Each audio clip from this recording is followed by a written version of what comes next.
你知道快乐是什么声音吗？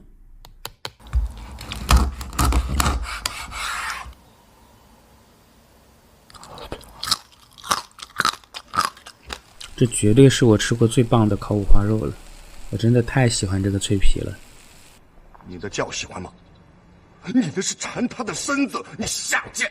嗨，我是偏偏，今天我们来做脆皮五花肉。一块脆皮五花肉的关键在于腌制，需要20%的浓盐水，加入糖来中和盐的味道，再加上喜欢的香料调味。先把水烧开，倒糖和盐全部融化，然后冷却到室温，浇到五花肉上，放在冰箱腌制2到3个小时。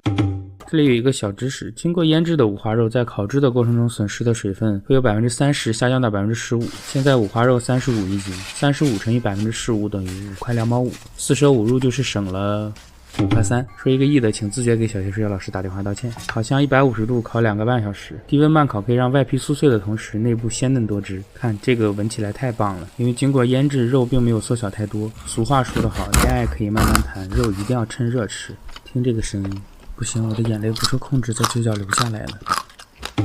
点赞关注加转发，每天醒来笑哈哈。怎么自己摔倒了？这样就烤不到皮了呀。